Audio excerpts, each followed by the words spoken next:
Como de hábito, caberá à nossa conferencista fazer a apresentação dela mesma, já que o professor Marcovitch nos estabelece para nós todos aqui um protocolo muito bem definido. E, como sempre, depois da exposição dela, nós vamos abrir para o debate aí, com o encerramento pontualmente às 7 horas, tá bom? Então, Marília, seja bem-vinda mais uma vez aqui ao nosso convívio e bem-vinda de volta à sua universidade. Obrigada, exatamente. Obrigada pelas palavras tão generosas. É sempre um desafio fazer jus à boa imagem que o professor Marcovitch faz de mim. Sempre brinco que quem tem o professor Marcovitch como amigo não precisaria de terapia, porque ele estimula de fato e provoca e reconhece o esforço. Então, é interessante. Eu sou muito informal, então, enfim, me perdoem se eu soltar algum palavrão ou se eu derrubar a água, é o tipo de coisa que é bem típico da minha parte fazer. E, enfim, a pedido do professor Marcovitch, é uma coisa que eu até fico constrangida, mas ele pediu para fazer essa fala sobre um pouco a minha trajetória e a minha trajetória profissional, pessoal. Então, eu sou historiadora, fiz história na PUC e, desde que entrei em história, tinha o interesse por museu e por entender esse espaço. E comecei a trabalhar, enfim, a estagiar ainda em área educativa de museu, trabalhando de terça a domingo, enfim, é sempre bastante intenso. E sempre estudando história de São Paulo, que sempre foi um interesse meu. E sempre estudando a construção da identidade em São Paulo. Comecei estudando principalmente São Paulo colonial, que é uma coisa que a gente conhece muito pouco, né? Enfim, essa cidade foi derrubada praticamente, a cidade de Taipa, para dar lugar à cidade do Café, do Largo do Palácio, aquilo que a gente ainda vê na 15 de novembro, ali no centro da cidade.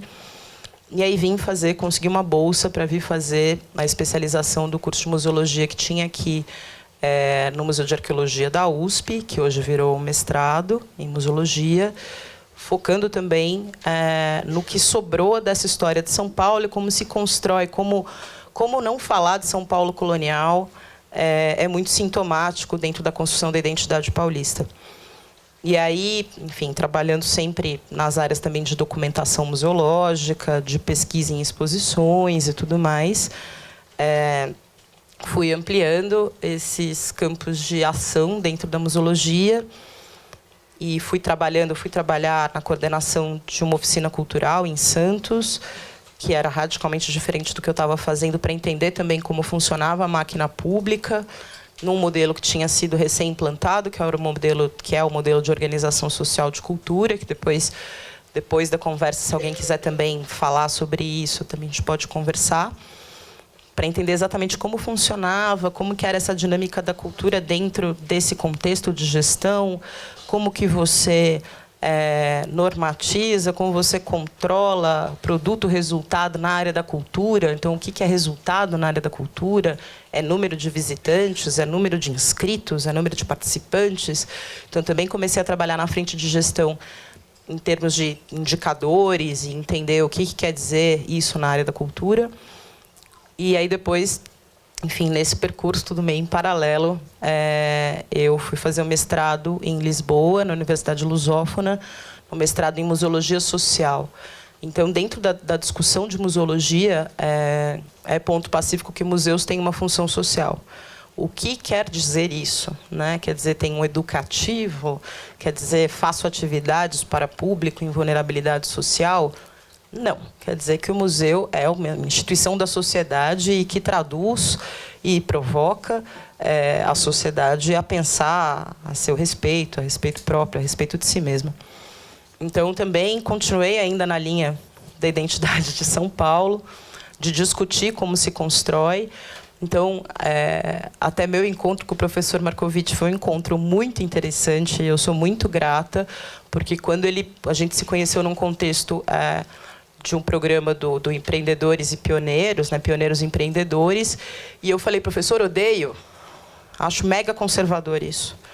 Acho que essa história de vincular a imigração a empreendedorismo tem uma base muito danosa no que falar que o Matarazzo é empreendedor, né? Quer dizer, o Matarazzo não veio com uma mão na frente e outra atrás. Então, e aí depois ele falou, não, vamos conversar. E aí ele foi me mostrando do ponto de vista dele o que ele entendia por empreendedorismo e pioneirismo, e eu fui mostrando do meu ponto de vista do quanto essa palavra tinha sido usada em outros contextos para construir a identidade de São Paulo de uma maneira muito conservadora, né? Então, por que descendentes de africanos escravizados, libertados e que não tiveram nenhuma política de inserção não poderiam ser empreendedores e pioneiros? Porque imigrantes que foram convidados e pagos para virem para cá podiam ser considerados pioneiros e empreendedores? Por que a gente se diz paulista, descendente de imigrantes, não se diz descendente de povos escravizados? Quer dizer, em que momento que rola isso? Onde que isso está? Então, foi um embate muito, muito interessante. E ele ficou... Eu acho que ele tem essa relação comigo, porque eu não me intimidei, né? E o professor Marcovitch é, enfim, uma autoridade. E eu falei, não, né? Um bate-boca, porque ele é um lorde. Mas eu fui meio teimosa. Falei, não gosto, acho conservadora, acho careta e tal. No Museu da Imigração, a gente não vai falar de empreendedorismo nesse ponto de vista. Enfim, e aí depois a gente foi cada vez mais se aproximando dentro dessas discussões. E aí, enfim, foi um momento bem interessante para mim de pensar, de fato, quais são as características, dentro desse ponto de vista, que o imigrante traz, por natureza, em termos de contribuição, ontem e hoje, né? E é sempre desafiador pensar nisso hoje. Então, enfim, então eu trabalhei 7 anos à frente do Museu do Café e do Museu da Imigração. No Museu do Café, no desenvolvimento de uma exposição colaborativa, ou seja, uma participação desde a equipe de segurança até a equipe de pesquisa, curadoria, produção de uma exposição de média duração, que está lá. Então, foi um processo longo, foram 4, 5 anos trabalhando com as equipes para que fosse um crescimento orgânico, que não fosse uma coisa que se extinguisse quando acabasse o dinheiro. A gente viveu uma bela época dos museus nos últimos 10 anos, e isso vem mudando em termos de cenário econômico e tudo mais. E eu sempre brinco assim, que sempre tive um estilo meio museologia de guerrilha, assim, no sentido de fazer na ponta e cresce todo mundo junto para ter um produto que pode não ser o produto mais absurdo do mundo, mas o que tem ali é de melhor qualidade e absolutamente pertence a todo mundo. O que significa que é mais perene em termos de estrutura museológica, de comunicação e tudo mais. E no Museu da Imigração, tive o enorme desafio de fazer a implantação de um museu aos moldes dos novos museus, ou seja, um museu ultratecnológico, um museu com grandes expectativas de público, um museu que falava de imigração contemporânea, mas que, ao mesmo tempo, é um museu que tem um sweet spot, ou seja, é um museu dentro da hospedaria de imigrantes do Brás, que funcionou de 1886 a 1978. E, de alguma maneira, a história desse edifício ela conta para a gente o status de importância desses imigrantes na sociedade brasileira. E aí, mais recentemente, exatos 2 meses, eu estou à frente do Memorial da Resistência, e é muito interessante porque, nessa minha trajetória pessoal de começar no Brasil colonial, eu comecei no Brasil colonial, depois eu fui para o café, peguei a virada, enfim, né, peguei o 19, e aí depois fui para a imigração 19, 20 até a contemporânea, né, agora eu peguei a resistência, então pego o período do DOPS, né, que o DOPS foi criado em 1924, mas ali no prédio de 1940, no memorial, e falo de resistência hoje, até hoje, né? Então, antes de vir para cá, estava até comentando com a Kelly, e depois, se vocês quiserem entrar, a gente criou... Os museus que trabalham com direitos humanos no contexto da secretaria, os museus criaram uma página que chama Trabalhadores da Cultura pelos Direitos Humanos. Essa página é uma página que tem o pessoal do Museu da Diversidade, gente do Memorial, o pessoal do Museu da Imigração, e é uma página que mapeia em tempo real violações aos direitos humanos e às resistências. E aí, por causa disso, e por causa da escuta do território, a gente organizou hoje mesmo, em 2 horários, uma escuta lá no território de quem atua na Cracolândia. E aí foi desde o usuário, artista visual premiado, até fotógrafos, até pessoas da assistência social. E aí até contei isso para o professor Marcovitch e até vou falar mais disso, do que é essa coisa de escuta dentro desse contexto. Então, claro que eu vou falar de imigração, vou apresentar, inclusive, o Museu da Imigração, ainda que eu não trabalhe mais lá, mas depois, no final, vou fazer esse gancho de imigração, essas características e resistência dentro desse contexto. Então, eu vou tomar a liberdade de sentar aqui, prometo que não vou entediar vocês. As imagens são bonitinhas, não sei se todos conseguem ver, mas vou contar um pouco da história da hospedaria de imigrantes do Brás, um pouco nessa chave de que a hospedaria de imigrantes, nessa longa duração, então, se a gente pensar na história de São Paulo ou na história do Brasil, a gente tem uma grande dificuldade de pensar em longa duração, alguma coisa que tenha testemunhado por séculos, por anos. O que, se vocês pensarem em quantos lugares dessa cidade vocês já foram que tem mais de 150 anos. Então, quer dizer, se a gente pensar que o patrimônio colonial de São Paulo é o Museu de Arte Sacra, tem uma parede lá no pátio do colégio, 3 ou 4 objetos no Museu Paulista. Isso é o que a gente sabe do século XVI e XVII de São Paulo. Se a gente avança para o século XVIII, tem ali um pedaço da construção do Museu de Arte Sacra. E se a gente avança para o XIX, o que é dentro desse período do café, que foi demolido, construído, demolidas as taipas, demolida a cidade pobrinha, para parecer uma cidade com luxo, poder e glória, glamour, para poder ser a cidade do café. Então, o edifício da hospedaria de imigrantes do Brás é um edifício que foi construído em 1 ano, a toque de caixa, porque a hospedaria anterior era a hospedaria do Bom Retiro, tinha tido um surto de varíola. E, em 1885, 1886, já o Estado de São Paulo, a província de São Paulo, mesmo antes da abolição da escravatura, já tinha iniciado uma política de estímulo à imigração para trabalho nas lavouras de café. É importante pensar nessa política, e depois a gente vai falar sobre política de imigração. Eu sei que vocês conversaram com o pessoal da Acnur, que veio aqui uma pessoa da Acnur, um pessoal do Canadá também, que veio uma pessoa falar sobre isso. Mas é importante a gente pensar, para poder chegar no mundo contemporâneo, que é uma política de imigração. Então, a política de imigração forjada, criada, constituída no final do século XIX, ela é uma política que ali, no bojo dela, tem várias questões ideológicas, Então, tem a questão, sim, de uma suposta superioridade da mão de obra estrangeira em detrimento da mão de obra desses descendentes desses africanos escravizados. Tem uma suposta superioridade racial, Então, se a gente pensar nesses imigrantes, os primeiros imigrantes desejados eram os imigrantes brancos, europeus, católicos. Tanto que tem um certo climão com a imigração em Santa Catarina em relação a São Paulo, porque tinha muitos alemães protestantes, por exemplo. Então, o que é essa imigração desejada no século XIX? Os japoneses, dentro desse contexto, por exemplo, não eram desejados. Então, tem algumas críticas, toda uma discussão de uma ameaça amarela, de que era uma raça inferior. Olha como é interessante pensar isso à luz de hoje, Quer dizer, a superioridade tecnológica, tudo que a gente tem de ideia do Japão no século XIX não tinha sido, enfim, ainda construído ideologicamente. E a hospedaria de imigrantes do Brás, então, ela é construída em 1 ano para receber, então, imigrantes que eram subvencionados pela província de São Paulo. O que é subvencionado? Esse imigrante, enfim, tinham representantes da hospedaria de imigrantes ou dessa política imigratória, da Secretaria da Fazenda, daqui do Estado de São Paulo, que iam para os países de origem. Então, ia para a Itália, ia para a Alemanha, para o Japão, e faziam campanhas, inclusive campanhas junto a empresas de navegação, combinando o seguinte: você migra para o Brasil e a gente, chegando aqui na hospedaria de imigrantes, a gente prova que você veio para cá, que você veio trabalhar nas lavouras, a gente reembolsa a passagem.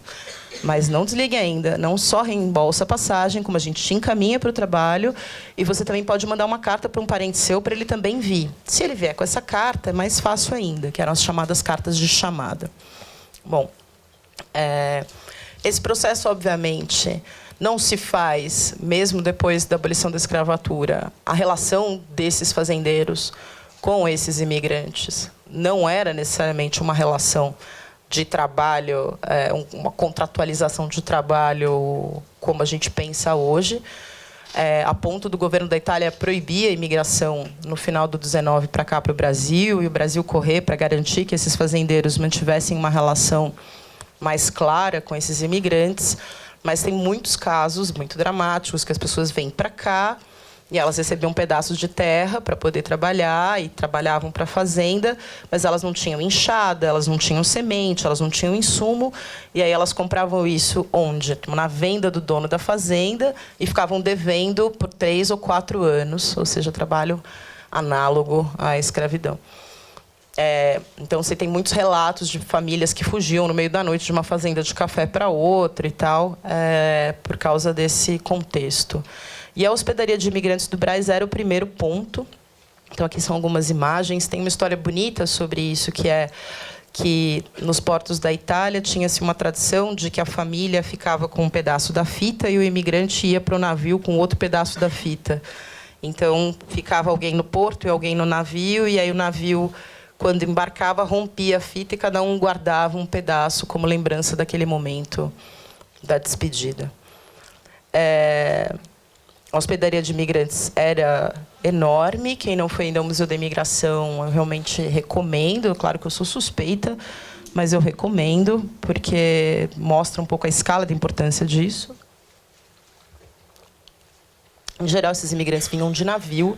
Essa viagem demorava, nas melhores condições, 30 a 40 dias, dependendo se você viesse do Japão, isso podia demorar 3 meses, dependendo do lugar de onde você vinha.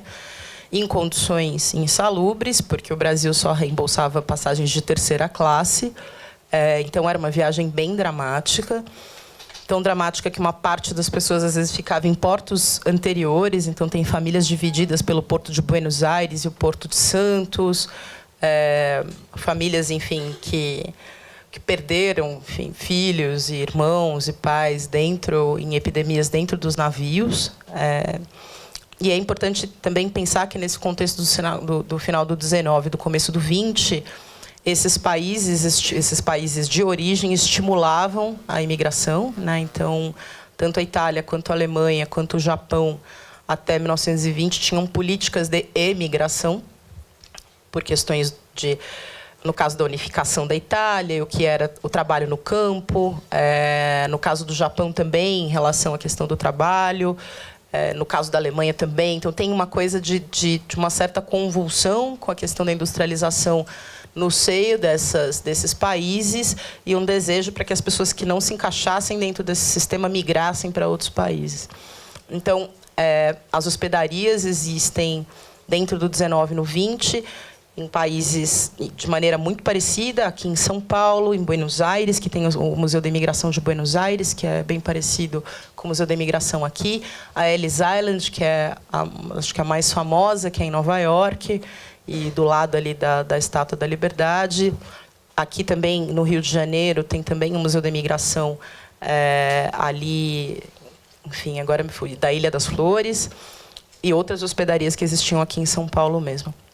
Bom, então, entre 1886 e 1930, a hospedaria de imigrantes recebeu, enfim, mais de 1,5 milhão de pessoas. Ao longo da vida dela inteira, a hospedaria, que vai até 78, a hospedaria recebeu 2,5 milhões de pessoas de mais de 70 nacionalidades diferentes. E em contextos muito diferentes e muitos nacionais, quer dizer, muitos brasileiros. E as pessoas chegavam, então, de navio, iam para Santos, passavam por um momento de identificação ali no porto, subiam de trem, tinha um ramal específico para hospedaria. Tudo isso, toda essa logística da escala de uma política imigratória, que é importante para a gente pensar hoje o que é uma política imigratória. E na hospedaria recebiam uma primeira refeição, e mulheres e crianças iam tomar um banho, iam ficar num alojamento, então tinha separado para mulheres e crianças e para homens.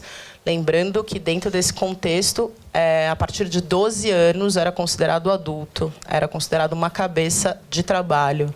Porque a lógica de distribuição de trabalho era: tem uma fazenda com tantos alqueires, de quantas cabeças, quantos pés de café você tem? Tantos.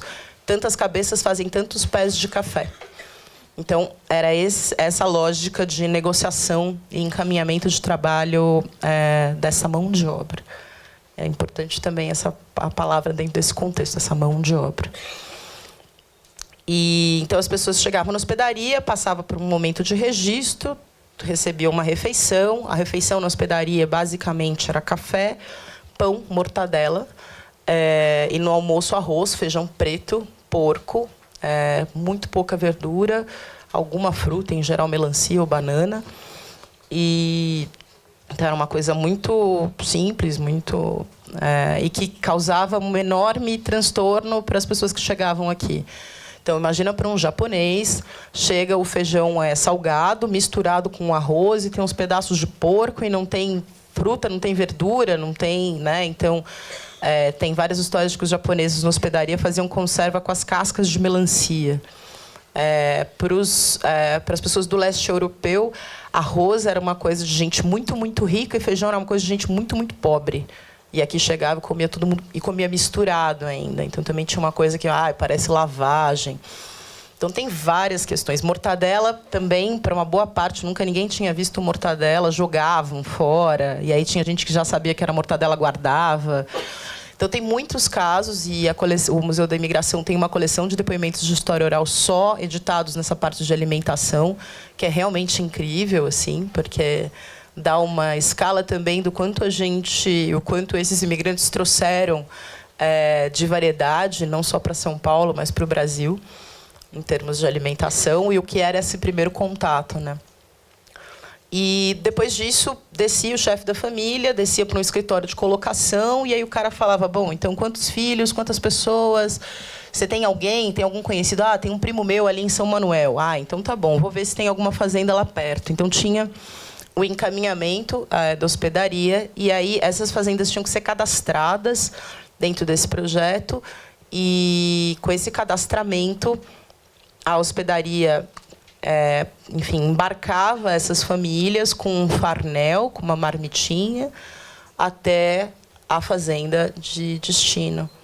Claro que dentro desse processo tinha gente de fazendas que não eram cadastradas, que assediavam os imigrantes. Tinha gente que chegava na hospedaria e achava que era mais legal ficar em São Paulo ao invés do que trabalhar no café, ou seja, tinha de um tudo. E esse era essencialmente o fluxo até 1930. Em 30, abemos Getúlio. É o fim da chamada política do café com leite, né? E qual foi o impacto disso para a questão da imigração? O Getúlio, dentro desse projeto de nacionalização, ele, fortemente advoga, quase que contra, mas principalmente a favor, da valorização da mão de obra nacional. Então, ele corta todas as subvenções que havia para essa imigração. Dentro desse contexto, é importante também lembrar da quebra da Bolsa em 29, da quebra da oligarquia cafeeira em São Paulo, e uma coisa que é muito importante, porque depois para essa discussão da construção da identidade paulista, que é a mudança por uma circunstância, por um contexto histórico de poder dentro desses estratos. Então, o fazendeiro quebra. Pegar um exemplo clássico. O Oswald de Andrade o Oswald, a Tarsila, eram grandes fazendeiros de café. O Oswald quebra. Com a Bolsa quebra. Quem compra a fazenda do Oswald? Os colonos do Oswald. Eles se racham, se cotizam, se juntam e racham a fazenda e compram. Então, o que surge? Surge uma nova classe de imigrantes que, por causa desse contexto, ainda tinham economia. É surreal pensar nisso, né, em termos de ascensão hoje, mas que conseguem comprar desses grandes fazendeiros que perdem tudo no crash da Bolsa, em 29, e conseguem comprar, e tem toda uma estruturação, principalmente das cidades do interior de São Paulo, do norte do Paraná e do sul do Espírito Santo, que era, de fato, a parte produtora de café. O sul do Rio de Janeiro já não fazia mais isso. E tem, então, a constituição de uma nova ordem econômica e social composta por imigrantes. Isso é importante. Bom, então, a partir de 30, a hospedaria de imigrantes do Brás, esse é o complexo, para vocês terem noção. Tá vendo? Aqui é a entrada, né? Isso aqui, esses lanços aqui de cima, o andar de cima, era todo de dormitórios. Essa parte aqui em cima era o refeitório. Essa parte aqui era o hospital. Hoje, e a parte de baixo, todas eram as agências de colocação. Essa região aqui era para guarda de bagagem. Então, depende do contexto. Às vezes vinha com todo o enxoval, às vezes vinha com uma mala de papelão. Então, não dá muito para... Tem muitas histórias. E o hospital era um hospital de referência, mulheres que estavam grávidas. E aí tem toda uma discussão, inclusive, na documentação, de que essa mão de obra precisava estar saudável para trabalhar. Então, também pensar esse contexto higienista é importante também para entender essa política imigratória. Hoje, essa parte aqui, depois a gente vai ver melhor, mas essa daqui para cá é um albergue de moradores de rua, que chama Arsenal da Esperança, e daqui para cá é o Museu da Imigração. Bom, isso aqui são imagens só de bastidor do restauro e da revitalização do museu, que aconteceu há 3 anos. Foi o primeiro restauro. E daqui a pouco eu falo um pouco desse contexto, né? Mas vocês têm que ir lá. Agora tem um café incrível também. Então, eu falei, eu saí e entrou um bendito de um café bom. Falei, droga. Enfim, inexorável lei de Murphy. Mas esse espaço, ainda falando um pouco da política migratória do Getúlio, então, a partir de 30, vêm muitos migrantes nacionais. Eles tinham outro percurso. Quero parar numa... Vou deixar aqui que eu gosto mais. Eles têm outro percurso diferente dos imigrantes. Eles vêm, em geral, de Pau de Arara, de algum lugar do norte, ou nordeste, ou centro-oeste, até Minas. De Minas, pegavam um trem até o Brás, e do Brás atravessavam ali para chegar na hospedaria. Em geral, núcleos pequenos, familiares, em geral liderado por mulheres, em geral negras, em geral, enfim, com crianças pequenas e com idosos. Então, e existe uma lacuna muito grande de documentação dentro da própria hospedaria, dentro desse período. Primeiro, porque não havia subsídio, não havia subvenção para essas pessoas virem para cá. Você não tinha uma documentação burocrática que justificasse essa guarda de materiais, mas também não é uma imigração bonita, né? Aos olhos mais conservadores. São histórias que até hoje o pessoal do Museu da Imigração tem uma dificuldade muito grande de recontar. E tem uma coisa que os próprios funcionários da hospedaria, nos depoimentos de história oral, relatam um preconceito muito grande em relação a esse novo período da hospedaria, diferentemente do que era o período anterior.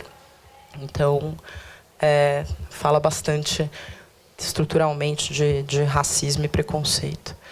E, a partir de 30, a lógica da migração, ainda que o Getúlio tenha uma discussão, obviamente, sobre a questão da mão de obra e dessa mão de obra ir para a indústria incipiente, isso não tem necessariamente um estímulo nem de formação e não tem um estímulo financeiro, né, em relação a essa mão de obra. Paralelo a isso, no governo do Getúlio, se profissionaliza, que é outra história que eu não vou falar só de resistência, mas vou falar também, se cria, na verdade, o Departamento de Ordem Política e Social, que é o DOPS, foi criado em 24, ainda na gestão do Washington Luiz, mas é o Getúlio quem transforma isso numa espinha dorsal do seu governo, em termos de controle social. E, obviamente, quem dava problema dentro desse contexto da indústria incipiente, enfim, já não tão incipiente, mas que ainda quem advogava por direitos trabalhistas, que depois foi uma coisa que o próprio Getúlio propõe rever, eram muitos imigrantes italianos, anarquistas. Então, também se passa a ter um fichamento desses esquerdistas, desses comunistas, desses anarquistas, e uma estruturação cada vez mais profissional da repressão à oposição. A ponto de que, em 1936, entre 36 e 38, o Getúlio manda muitos funcionários do DOPS para serem formados pela Gestapo e pela SS. Em técnicas de tortura que não deixassem marcas, em técnicas de tortura verbal. E tudo isso perdura até hoje, se a gente for pensar na estrutura da polícia militar, em termos de lógica, mas isso perdura como uma coisa muito estrutural do governo do Getúlio. Então, se por um lado a gente tem essa política da valorização da mão de obra nacional, a gente também passa a ter a perseguição sistemática a imigrantes que fossem opositores.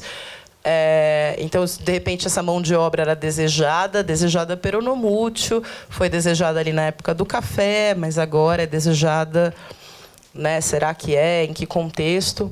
E, paralelo a isso, vai se criando em São Paulo, perto do 4º centenário, uma discussão do que era a identidade paulista. E aí vai se misturando bandeirante e imigrante e vai virando um enorme cuscuz paulista, não é nem uma salada russa.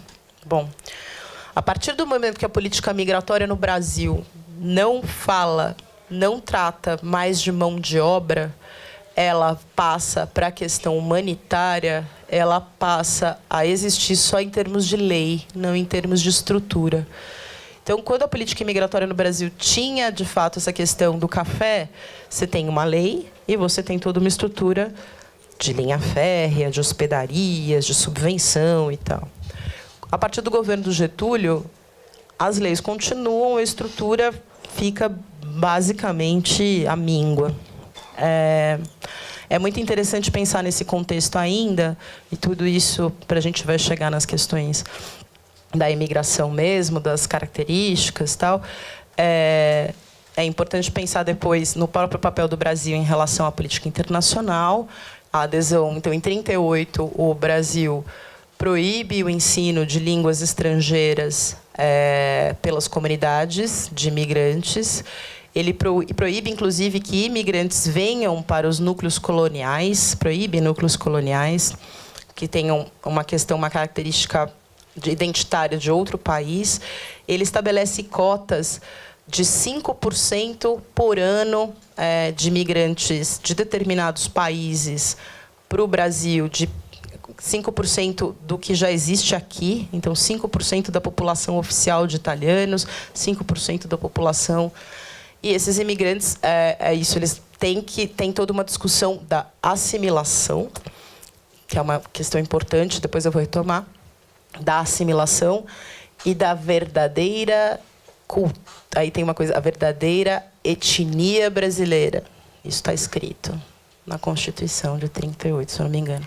Então, tem uma questão... A palavra etnia surge, a verdadeira raça brasileira, a palavra etnia surge. Eu não trouxe aqui, mas o que é isso dentro desse contexto? Como isso reflete hoje? Então, são questões que surgem, né?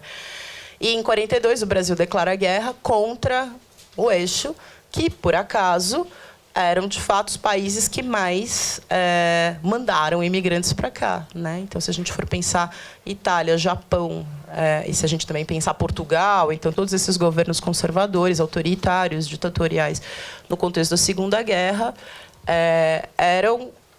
Enfim, foram os países que o Brasil mais tinha descendentes ou primeira geração... tinha os próprios imigrantes ou primeira geração de imigrantes. E essas pessoas passam a serem perseguidas. Então, mais do que 4 pessoas já era conluio, elas não podem mais falar a própria língua. E, dentro desse contexto, passa a ter uma perseguição sistemática, então, a esses imigrantes. E, enfim, então, o Brasil se envolve na Segunda Guerra. Ele manda um contingente, os números variam de 25 a 28 mil, soldados, e com o fim da guerra, rompe relações com a Alemanha e tudo mais, mas com o fim da guerra, o Getúlio assina um termo de que o Brasil ele adere à Organização Internacional dos Refugiados. Eu não sei se a pessoa que veio falar do Acnur retrocedeu nesse ponto, mas o Brasil adere a isso e se compromete a receber 700 mil refugiados.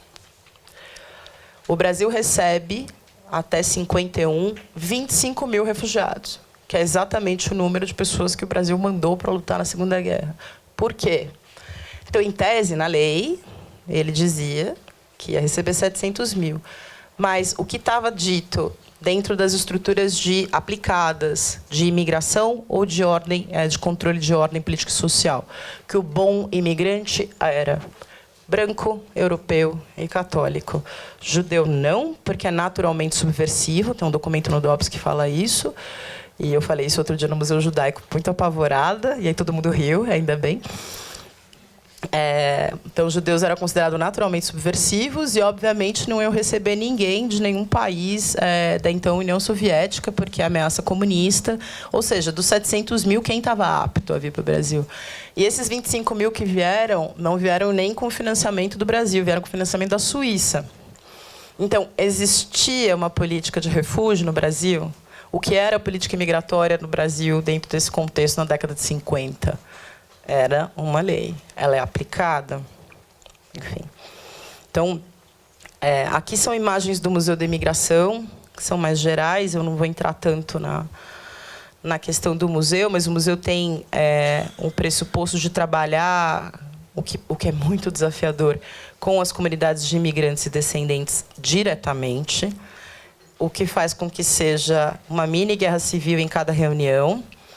Porque, por exemplo, o Museu da Imigração organiza a Festa do Imigrante, que é feita pelas comunidades. E aí, na Festa do Imigrante, são 70 comunidades... Não, são 80 comunidades de 70 nacionalidades diferentes. O que quer dizer que, às vezes, tem uma nacionalidade com 2 comunidades. A Festa do Imigrante é uma festa de gastronomia, música, artesanato, dança, enfim, oficina e tal. E tem um sorteio do espaço das barracas. Este sorteio é a coisa mais incrível do mundo. Então, por exemplo, países latino-americanos, todos vendem empanada. Estou falando de questões da diversidade cultural, essa coisa que a gente vai chegar ainda na modernidade, como que a gente lida e como essas questões históricas elas se aplicam em determinados contextos e como que a gente tem que ouvir isso. Então, o que o museu faz? Ele media. Então, o boliviano vende a empanada de carne, o outro vende a de choclo, o outro vende a de queijo, o outro, enfim.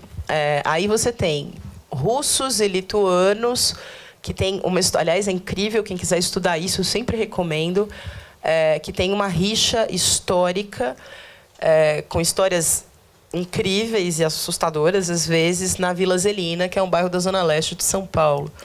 Então, a Vila Zelina foi fundada por lituanos fugindo do regime soviético. E, dentro desse contexto, também vieram russos de várias origens e ucranianos. E aí o que acontece é que, alguns anos atrás, uma dessas pessoas, um desses descendentes, passou a receber um dinheiro do governo russo para tematizar a Vila Zelina como um bairro do leste europeu.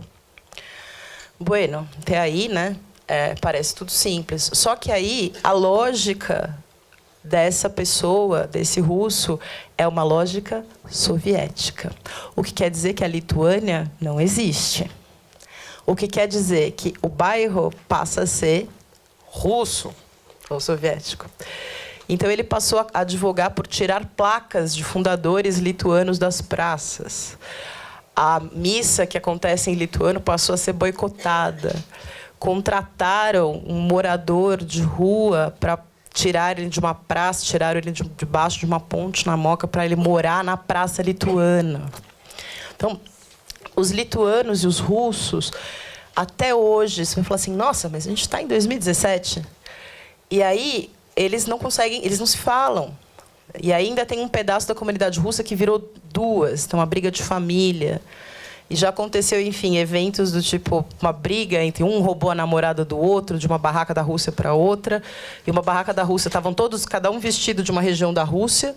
Então, tinha lá um cossaco e um não sei o quê. E aí tinha uns amigos ainda fazendo cosplay de viking. E a gente tendo que chamar a polícia, porque ia rolar um fight, uma treta bizarra, porque o viking ia bater no outro russo. Então, e eu falava assim, gente, se eu contar isso, eu falava, aí ligava, falava, QAP, o cara de chifre, QAP, tipo, cadê a polícia? Então, essas questões que são históricas, elas são muito presentes nas relações até hoje. E quando você entende que o museu tem uma função social, você, de fato, passa a ser mediador, mediador dessas relações, e você passa a ter que dar espaço para dissonância e bancar essa dissonância, o que é difícil. Então, no Museu da Imigração, que é a mesma estratégia que eu uso no Memorial da Resistência, quando a gente está falando de espaço de poder, espaço de representação, todo museu é um espaço de poder, a garantia é a insatisfação. Todo mundo sai insatisfeito, porque todo mundo vai ter o mesmo espaço. É muito difícil, em alguns contextos, não existe consenso. E, em alguns contextos, se você está dando espaço de fala, você tem que trabalhar, de fato, com isso e garantir que haja dissenso e que ele seja equilibrado, né? Então, essas imagens, por exemplo, aqui tem um pessoal da Lituânia trabalhando numa política de acervo colaborativa do museu. A gente vai até dar uma oficina no SESC. Refugiados num curso de português. E aí é super difícil, porque aí tem refugiado muçulmano, então grupos que nesse dia foi engraçado, inclusive, porque eu fui dar os diplomas e para então para o homem você não dá a mão, para o outro são muitos códigos, né? E alguns africanos que aí tipo já abraçam e aí depois não pode abraçar a Síria e aí, enfim. Então é muito intenso isso e muito real. E aí o Museu da Imigração, só para encerrar essa parte do Museu da Imigração, ele saiu de uma ideia de que a identidade brasileira é um vitral, ou seja, cada parte compõe este desenho. Então, individualmente, se você pegar um pedaço desse vidro, ele não tem leitura, mas no contexto ele tem leitura. A gente saiu dessa metáfora para essa metáfora. Cada história individual tem uma importância e ela forma uma outra história, né? Mas se você foca que isso é uma foto feita de fotos. Então, de que quando a gente está falando de representação, quando a gente está falando de patrimônio, quando a gente está falando... Não existe neutralidade. Obviamente, você tem o enquadramento, obviamente, você tem a sua formação, você tem a sua orientação, você tem a sua estrutura, mas essas micro-histórias são as que fazem a grande história, né? E isso é uma maneira também de garantir a discordância, de garantir o chiaro-escuro, de garantir uma parte de luz, uma parte de sombra, uma parte de dissonância, uma parte de consonância, porque, de fato, a coisa é muito diversa, né? Então, quando a gente fala, quando o Bauman fala inesgotavelmente de modernidade líquida, ou quando a gente vai falar, enfim, de toda essa discussão do que é o nacional, do que é a identidade, do que é comunidade, é cada vez mais difícil a gente lidar com isso, né? Porque é cada vez mais complexo. Pela verdade, o tempo inteiro você fica atordoado, enfim, como lidar com isso? Então, isso acaba sendo uma chave, né? Entender o que é a imagem maior formada e as imagens menores formadas e tentar trabalhar de uma maneira não hierárquica com essas questões. É claro que tudo isso é lindo de falar, difícil de fazer. Focando um pouco nessa questão das características dos imigrantes. Então, algumas questões são transversais, algumas questões não são contextuais em relação à imigração. Então, não se migra pela aventura. Ainda que tenha se criado, ainda que se crie, se recrie, às vezes, a memória em relação a isso, em geral, se migra pela ausência de alguma coisa. Que seja uma ausência de sentido na sua vida, mas não é pela aventura pura e simples, né? Às vezes é a busca de um sentido, a sua aventura, mas, em geral, é menos romântico. Então, se migra por necessidade de segurança, em busca de uma vida melhor, sempre em busca de uma vida melhor ou na ausência de qualquer opção, né? O Museu da Imigração ele foi construído na década de 80, 90, dentro de uma perspectiva muito conservadora. Ele foi construído para preservar a memória dos primeiros 30 anos da hospedaria de imigrantes do Brás, que é essa memória desse fluxo migratório para o café que pôde ascender. Então, pouco se falava, quando se construiu primeiro, se construiu a partir de um enorme acervo arquivístico, que era esse acumulado burocrático, né, da vida da hospedaria, mas pouco se falava do que acontecia entre 1930 e 1978. Olha que período básico, assim, um gap, ninguém percebeu. Então, por quê? Porque está dentro dessa ideia da construção da identidade paulista. E a construção da identidade paulista tem o uso da palavra empreendedor numa perspectiva muito conservadora, de que nós somos os bem-sucedidos. Dentro desse contexto, e era essa a minha discussão com o professor Marcovitch, e que aí foi bom porque ele entendeu o que eu estava falando e eu entendi o que ele estava falando. Dentro desse contexto, o que quer dizer? Quer dizer que quem estava aqui não era empreendedor. Quem estava aqui não conseguia fazer nada. Precisou vir alguém de fora, nesse lugar, nessa terra de ninguém, entendeu? Para mostrar que aqui sim, né, que esse imigrante trabalha, o brasileiro não trabalha. Então, a palavra empreendedor foi muito usada na construção do discurso identitário de São Paulo, em especial, a locomotiva do Brasil, dentro de um contexto que, obviamente, bebia dessa ascensão desses imigrantes em função da quebra da oligarquia cafeeira, inclusive uma ascensão identitária de inserção e de aproximação desse imigrante com o bandeirante desbravador, que, a princípio, estava procurando minas de ouro, não estava escravizando indígena. Isso era assim, né? Então, tem esse discurso, que é um discurso muito presente hoje, né? Então, as coisas continuam. Então, dentro dessa discussão, é importante pensar o contexto de ascensão desses imigrantes. Obviamente, as ferramentas que eles dispuseram e o entendimento que eles tiveram da sociedade paulista, de como as coisas funcionaram nesse período em que eles estavam abaixo dessa oligarquia cafeeira, e pensar quem são esses imigrantes desejados. O que é ter uma política imigratória que te dá cobertura, né? E o que acontece com eles, enfim, logo na sequência também, com a perseguição, a partir da época do Getúlio e tudo mais. E quem são esses migrantes de hoje? Eles são desejados? Eles são visíveis, né? Então, é importante a gente pensar que alguns fatores determinaram esses fluxos no começo do século XX. Então, você tinha essa relação de campo e indústria, tanto para a imigração, depois, quanto para o próprio crescimento e própria inserção no mundo do trabalho desses imigrantes. A questão geopolítica, então, a unificação da Itália, as questões camponesas no Japão, perseguição política, que tem... Então, muitos anarquistas migraram para o Brasil, muitos anarquistas migraram. Juraram que eram católicos e juraram, enfim, que estavam muito, né, que iam para a fazenda de café, mas depois voltavam para São Paulo. Então, também tem muita perseguição política, muita gente que migra para cá.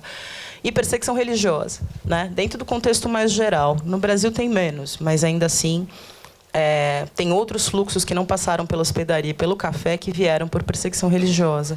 Mas é um número diferente e tudo mais. Como, por exemplo, a imigração árabe, que tem toda uma questão particular. E que fatores que determinam para vir para cá agora? Então, a gente já tem uma outra discussão. E aí, provavelmente, vocês entendem muito mais disso do que eu. Então, você tem essa coisa do transnacionalismo e do desenvolvimentismo. Quer dizer, o que são essas fronteiras? O que são essas questões? Você tem uma nova divisão internacional do trabalho. Então, você vai onde o trabalho está, você não precisa ser assimilado por aquela cultura, você tem uma fluidez maior, que é a discussão da imigração na Europa, né? Então, é uma grande discussão.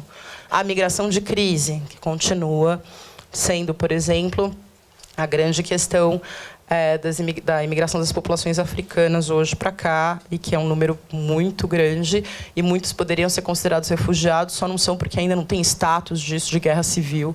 O Sudão do Sul, algumas questões, algumas já têm agora, mas em termos de experiência traumática seria equivalente. Imigração condicionada socialmente, que reflete, enfim, problemas econômicos, políticos, civis, religiosos, ideológicos, humanitários. E também tem essa discussão do fechamento de fronteira e da restrição imigrante e imigração, que a gente vem vivendo cada vez com mais clareza. Quer dizer, né, o Trump não tem... É um bom exemplo de alguém que não tenha pudor de discutir isso. E quando a gente fala de imigração, a gente fala, de fato, de uma jornada em busca de algo. E uma das coisas que a gente entende por imigração, quer dizer, quando eu estava no Museu da Imigração, mas que também quando a gente está falando de exílio, nesse contexto do Memorial da Resistência, a gente está falando de alguém que é partido. Alguém que, ao sair, deixa parte de si no lugar de origem e vai pela metade para o lugar de destino e reconstrói essa metade no lugar de destino. A partir da qualidade de reconstrução dessa metade depende do que é o contexto de recepção, de inserção, de diálogo, né? Então, se não existe esse diálogo, se não existe o que é essa reconstrução dessa parte que você deixou, né? Então, você precisa ter coragem para fazer isso, para ir pela metade para outro lugar. Você precisa saber que você vai precisar de resiliência, porque você precisa reconstruir isso em situações novas, em situações diversas, com ferramentas que talvez você tenha que desenvolver. Então, se a gente pensar na barreira da língua, ontem e hoje, é uma barreira real, né? Então, a gente, dentro dessas discussões de imigração e refúgio, a grande questão de acesso a sistema, acesso a direitos, passa pela barreira da língua, né? Então, obviamente, ser um imigrante hoje no Brasil é um périplo, porque você é a Polícia Federal. Aí, lembra que eu estava falando daquela estrutura, o que no governo do Vargas funcionava, que era o esqueleto, né? Ordem política e social. Quem responde, então, pela questão da imigração no Brasil? A Polícia Federal. A Polícia Federal. Então, você tem a Polícia Federal, você tem o Ministério do Trabalho, você tem, a partir dessa documentação, você fica dependendo dessa documentação para conseguir abrir uma conta bancária, ter um comprovante de residência. Essas instâncias não se falam necessariamente. A política imigratória do Brasil vigente ainda é o Estatuto do Estrangeiro, da época da ditadura, que considera o imigrante uma ameaça, o que significa que isso pode sair ou pode não sair a sua documentação, e nesse interim você fica irregular no Brasil, e ficando irregular, você não pode alugar uma casa, você não pode ficar num hotel, você não pode, enfim, ficar muito tempo num hotel, enfim, você não consegue ter um trabalho formal, e você fica absolutamente vulnerável e sem necessariamente ter um prazo do que vai acontecer, do que não vai acontecer. Você tem que pagar taxas para conseguir esses documentos. E você, até sendo imigrante, você até tem direito, por exemplo, ao SUS, teu filho tem direito à escola, mas como você não tem nenhuma instância, nenhuma política que estrutura isso, não tem necessariamente alguém que te fale isso. E se você não fala português, você não sabe nem como pedir ajuda. Então, coragem, resiliência, adaptabilidade às circunstâncias, ainda que no passado tenha havido uma política imigratória, ela também não se sustentou por muito tempo, e hoje não há uma política imigratória. Essas são questões que te constituem e que te fazem entender o mecanismo de como funciona a sociedade brasileira numa outra perspectiva. Então, ainda falando dos desafios de imigrantes hoje, enfim, a gente é um país essencialmente racista. E quando a gente pensa nos imigrantes de hoje, os imigrantes de hoje são ou negros ou indígenas, né? Quer dizer, um europeu que migra para cá não é visto como imigrante, né? Então, meu chefe é alemão, meu antigo chefe é italiano. Ninguém se refere a ele como imigrante, né? Mas se você contrata um haitiano para trabalhar para você, ele é um imigrante, ele contrata um imigrante. Então, o próprio uso da palavra fica meio restrito, caracteriza um pouco isso do que é a capacidade do Brasil de entender essa dinâmica, essa diversidade. E como esses imigrantes, então, sobrevivem, né? Então, algumas questões, eu trouxe alguns exemplos. É bem impressionante, assim, muitos se articulam mesmo em pequenos grupos.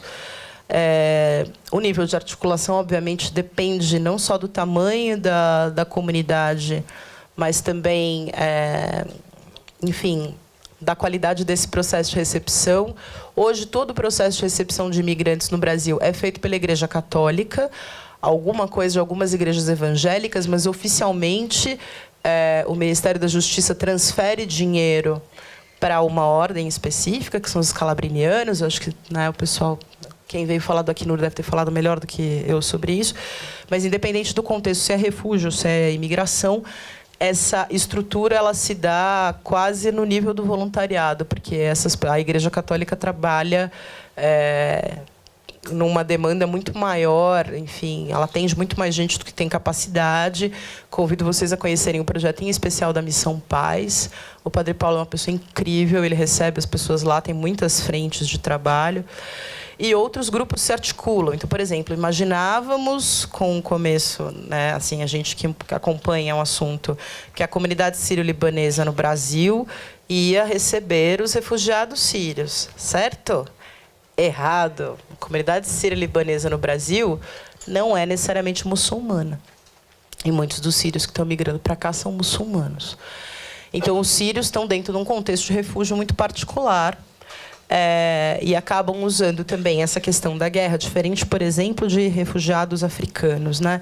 Mas acabam usando isso. Essa questão da guerra é muito sensível, a guerra na Síria é muito visível, né? Então, muitos têm trabalhado na frente tipo de crowdfunding. Esse é o Talal. O Talal conseguiu abrir um restaurante por crowdfunding. A partir, inclusive, ele teve uma experiência na Festa do Imigrante e depois passou a trabalhar com isso. Acaba sendo uma alternativa. Tem muitos coletivos também que passaram a amparar algumas iniciativas do tipo. A onda dos restaurantes peruanos, né, o ceviche é o novo temaki. A onda dos restaurantes peruanos. Eu falo que o dadinho de tapioca é o novo tomate seco também. Mas o ceviche é o novo tomate. É o novo temaki.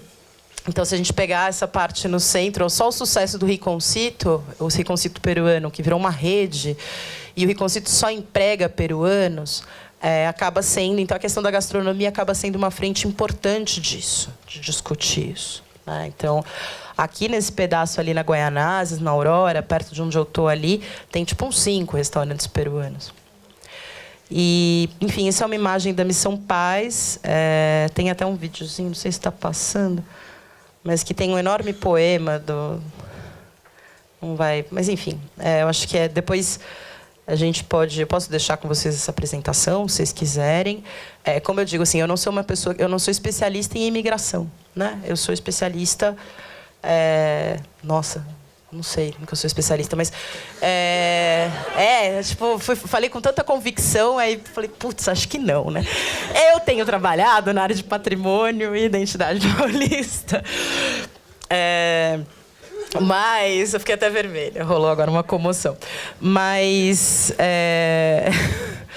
Enfim, eu acho que essas referências são referências com as quais o Museu da Imigração trabalha. Eu continuo, obviamente, trabalhando essa questão, porque trabalho num contexto de resistência, e ser imigrante é ser naturalmente resistente, porque é resistir às intempéries, é resistir aos desafios, e especialmente tentar entender como as coisas funcionam com um olhar de estranhamento. E é isso, pensando nisso, mas eu vou avançar um pouco ainda em algumas questões, para a gente depois abrir para a pergunta. Então, o professor... Obrigada. 5 minutos é perfeito. O professor Marcovitch sempre me fez a provocação do tipo, né, exatamente o que um imigrante contribui em termos de ferramenta. E, recentemente, eu tenho tido essa experiência muito intensa de estar no espaço que eu acho o mais nevrálgico na cidade hoje, em termos de visibilidade, de crise, que é esse espaço dessa região da Luz, mais especificamente da Cracolândia. E eu estou dentro do lugar que chama Memorial da Resistência. E eu tenho a formação em museologia social, então não é bolinha, né? Quer dizer, o que é resistir hoje? Que ferramentas que a gente precisa para lidar com esse mundo que é cada vez mais complexo, mais diverso, em que todo mundo tem opinião o tempo inteiro sobre tudo. E, inclusive eu. E como segurar essa onda? Né? Como não se precipitar? Como lidar com o mundo de fake news? Então, e como lidar com isso em termos aplicados? Porque eu acho que é muito interessante toda a discussão, né? A discussão teórico-filosófica acadêmica. Mas eu tô ali. Então eu chego, eu moro na Santa Cecília. Eu chego, a última ação que houve ali perto espalhou mais gente para a região do Minhocão. Então eu saio da minha casa, eu vejo gente morando na rua cada vez mais. Eu pego o metrô até a Luz, eu ouço lá o funk, o churrasco grego, a pichação, as crianças, a ocupação Mauá, a Cracolândia e o meu espaço de trabalho. Como é que eu entendo isso? Como é que eu acho isso? Então, como funciona isso? Então, a primeira... Enfim, todo mundo é cheio de opinião, como eu estava falando. E até isso, que esse relato que eu estou fazendo para vocês, é um relato que eu fiz para o professor Marcovitch, na vibe terapia. Assim, professor, né? E ele falou, não, você acha que você tem que compartilhar isso com os alunos. Então, o que eu fui fazer? E que eu acho que é uma boa ferramenta, e que a gente pode pensar que, de alguma maneira, o imigrante é obrigado a fazer isso. Eu fui ouvir. Então, eu peguei, olhei o mapa, falei, bom, o que temos aqui? Tem as instituições. Então, estou aqui nesse prédio, tem aqui a Pinacoteca, e tem não sei o quê, tem não sei o que lá. Aqui tem o Sesc Bom Retiro, aqui tem o fluxo da Cracolândia. Pô, aqui tem um teatro, aqui tem um outro teatro, aqui tem uma oficina cultural. Bueno. No nível institucional, eu conhecia as pessoas, conhecia a diretoria do Sesc e tal. E no nível pessoal, então eu comecei a adicionar pelo Facebook o diretor do projeto de teatro lá da frente. Sentei lá e falei, pô, Paulo, o que você acha que as pessoas não sabem sobre o território? Então, eu fui com um olhar imigrante. Tipo, eu estou chegando. O que eu não faço, o que eu não sei? Quem sou eu na fila do pão? Entendeu? Então, quem sou eu na Cracolândia? Eu sou branca, eu sou loira, eu tenho mestrado, eu falo inglês, eu até mexo no PowerPoint.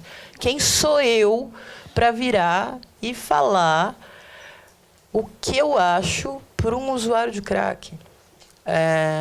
Eu não estou falando que as pessoas não tenham que fazer propostas e projetos, mas o que eu preciso para achar que eu sei alguma coisa a esse respeito, eu preciso ouvir muito. E aí eu comecei a fazer isso, uma peregrinação mesmo.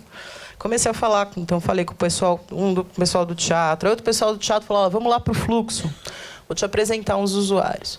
Fui para o fluxo e tal, ouvi. Fui falar com o pessoal da assistência social, que tem outro ponto de vista. Colei num capitão da rota, colei num capitão da GCM, colei, assim, eu, pessoalmente, né? Assim, não terceirizei essa experiência, porque eu sou a imigrante dentro desse contexto. Eu preciso entender. Eu sou gestora de um museu que fala de resistência. Eu não posso terceirizar essa experiência, né? Então, quais são as ferramentas no mundo contemporâneo? Quando a gente fala o tempo inteiro de militância por Facebook, como vencer isso? Né? Tipo, fora isso, fora aquilo, abaixo isso, xinga isso, xinga aquilo, compartilha, 185 likes, 800... Né? Muito Black Mirror, né? Assim, até que ponto isso é real? O que é o mundo real? E aí, quando você está na Cracolândia, meu bem, o mundo é real. Não interessa quantos likes, entendeu? Você tem. A pessoa está lá na porta. Então, o que fazer dentro desse contexto? Eu tenho, e finalizo antes da gente abrir para a pergunta, eu realmente tenho usado como estratégia uma coisa que eu acho que eu fazia mais intuitivamente no Museu da Imigração, mas que agora eu faço com uma certa metodologia, que é uma escuta empática. Então, o que é uma escuta empática? A gente, obviamente, carrega uma série de questões, uma série de pontos de vista, uma série de experiências, uma série de enfim, achismos e construções. E, às vezes, essas construções elas embotam a nossa relação com o outro, elas afastam a gente do outro. É mais difícil se colocar no lugar do outro. E, para a sua opinião não ser autoritária, você tem que se despir disso e ouvir mesmo, né? On your shoes, né? Tipo, se colocar no lugar da pessoa. Mas isso não pode te paralisar, porque você não está no lugar dela, né? Então, uma escuta empática você quer entender o que você pode fazer na sua área, você precisa ouvir a sua área. É ouvir sem julgamento. Depois você vai fazer o julgamento, não adianta, a gente não escapa disso. Mas você ouvir as pessoas, entender a experiência das pessoas, por que elas chegaram a isso, por que elas escolheram fazer isso da vida, o que elas levaram, qual foi a experiência delas. E aí depois você volta para si. Né? Quer dizer, implode a bolha, depois você volta para a bolha. Fazer o quê? A gente vive na bolha. Mas essa escuta empática é uma ferramenta importante de construção de relacionamentos reais, de fortalecimento daquilo que você acredita, de desconstrução daquilo que é frágil e de renovação o tempo inteiro. Né? E não é uma renovação virtual. É uma renovação real, uma renovação pessoal da tua experiência profissional. Então, se vocês me perguntarem em relação ao potencial do imigrante e o quanto o imigrante, nesse sentido, é resiliente, resistente, eu acho que o imigrante é obrigado a fazer isso. Ele chega no lugar, ele não sabe como as coisas funcionam. Então, ele tem que ouvir aquilo despido de qualquer impressão. E aí, depois ele fala, não, ok, quem mora aqui, acho que sabe. Depois ele vai ouvir e fala, não, aquele não sabe tanto. Mas isso é um processo de construção. Então, eu acho que isso é importante para a gente, no momento em que comunidade é uma coisa virtual, no momento em que identidade é uma coisa fragmentada, que a gente não pode mais usar no singular, no momento em que todo mundo opina sobre tudo e que fala sobre tudo e que tem uma porcentagem da nossa vida que é virtual, ouvir mesmo, pode até ouvir pelo YouTube, mas ouvir e tentar se despir do que você pensa para depois formar uma opinião, passa a ser uma ferramenta estratégica para a gente de sobrevivência, entendeu? A nossa geração é a última geração analógico-digital. Isso é um bom legado para a próxima geração, entendeu? Essa coisa da escuta, essa escuta empática. Então, enfim, falei sobre tudo, deu o seu tempo, mas a gente pode abrir para perguntas agora. Então é isso, queria agradecer vocês. Obrigada.